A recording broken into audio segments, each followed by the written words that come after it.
Hello everyone, Dallas Noctigal here.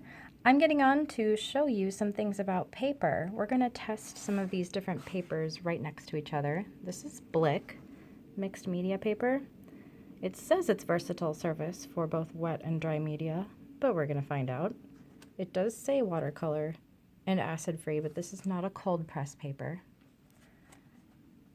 The next one we're going to test is the Biggie Junior Canson watercolor cold press, and I don't know whether or not it's acid free. This one is Master's Touch, and I like these little pads because you can test cheaply. This was $1.99. Different types of paper. This is cold pressed and acid free. And then the only other one I don't have the package information for is this. I got it on Amazon in a 500 pack. It's just drawing paper. Really, really basic drawing paper. So, this test, I drew these fake lemons, so these are fake, but for demonstration purposes, I wanted to show you how all these papers are reacting with wet media. So you can already see, I did one swatch on here already. You can literally see through the first layer of the paper, and it's buckling. I don't know if, there, it's buckling.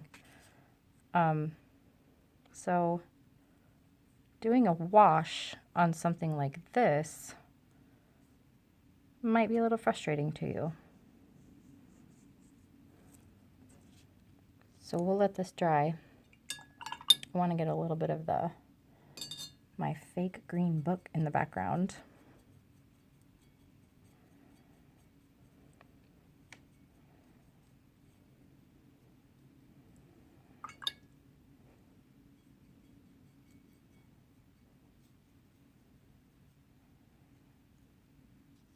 And I have lined all of these drawings here with a pigment liner. And if there's time at the end of the video, I want to show you something about that. Okay, so something to notice with this drawing paper is that you are seeing these distinguishing strokes that I did, and you saw how quickly I did that. So if you're washing a surface, you either have to have your media really, really wet, which we already know is not going to happen, or you have to work quicker than a hummingbird, which, you know, you're not. Okay, we'll look back at that one later, side by side. This is the Blick mixed media paper.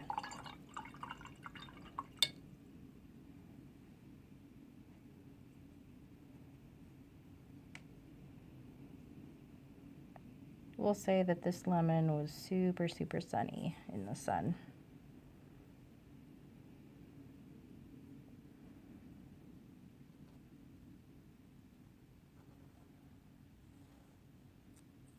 Just curious, I'm going to do a few of these strokes. Just washing over an area.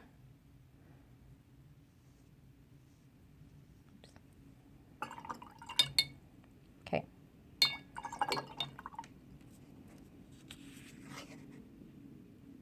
Still seeing some stroke lines. Let's put in a background.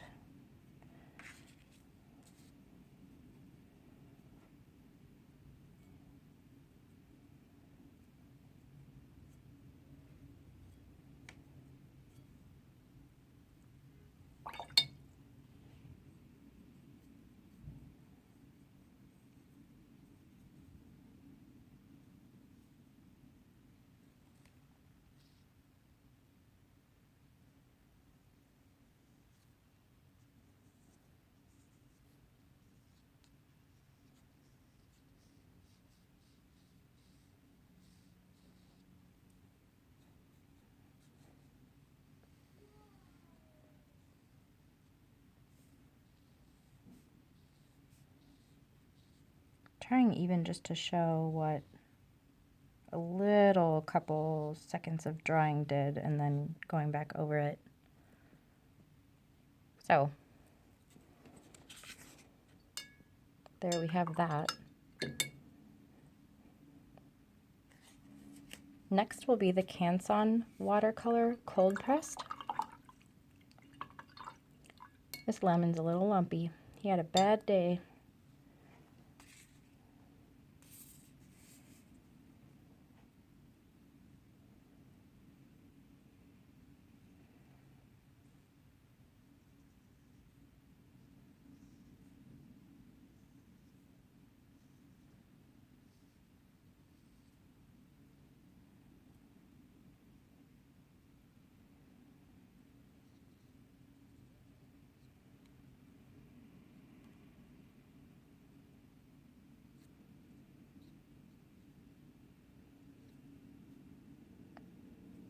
Okay, you notice there when I picked up that,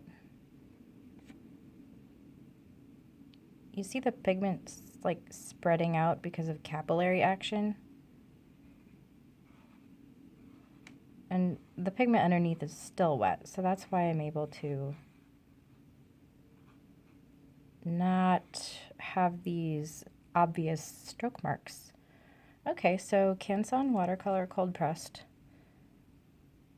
It's doing pretty well with that. You'll see the different textures even that you can get within cold press paper. Paper texture, I mean.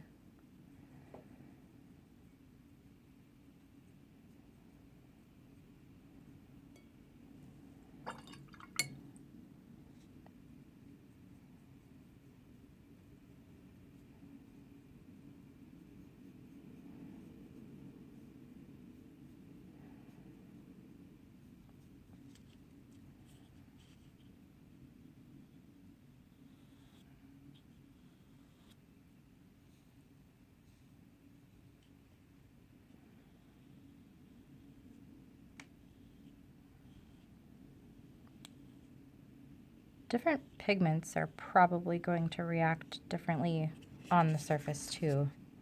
So it's not always the paper, but we've got our variables that are not changing here, so you can probably determine a lot from that.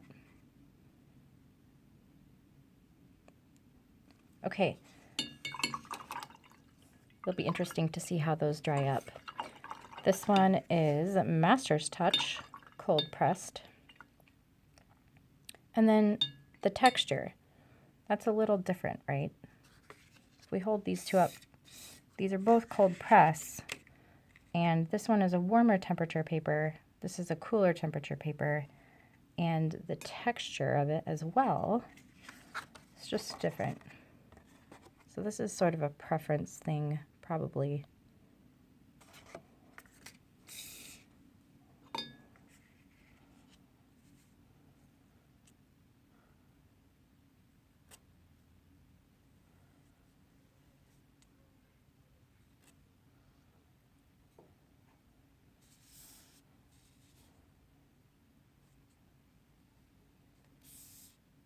Cheated there.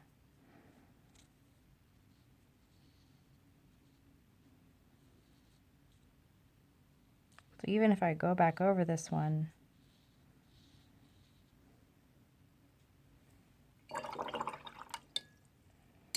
and add a little background in,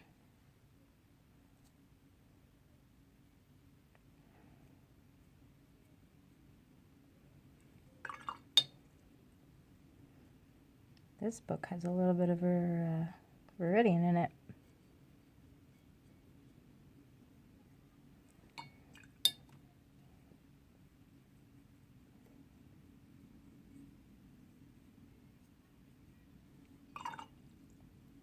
Maybe it's in a lighter room.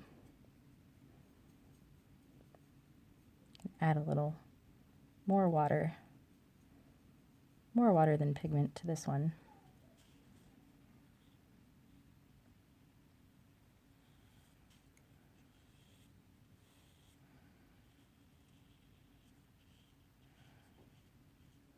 That's nice.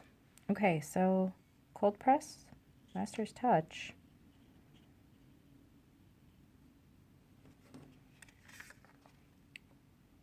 It's really performing well, I think. Now,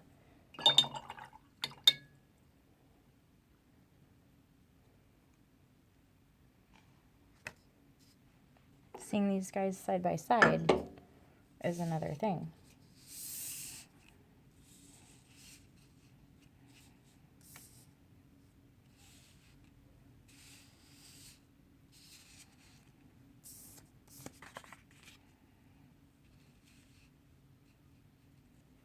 Totally buckling.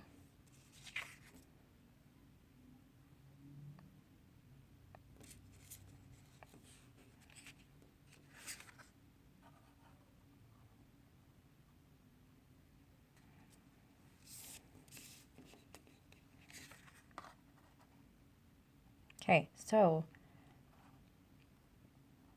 that's interesting, huh? All right, well, tell me what you think about that, and hopefully you will get some better results if you're able to get some good quality paper. All right, we'll see you later, guys. Bye.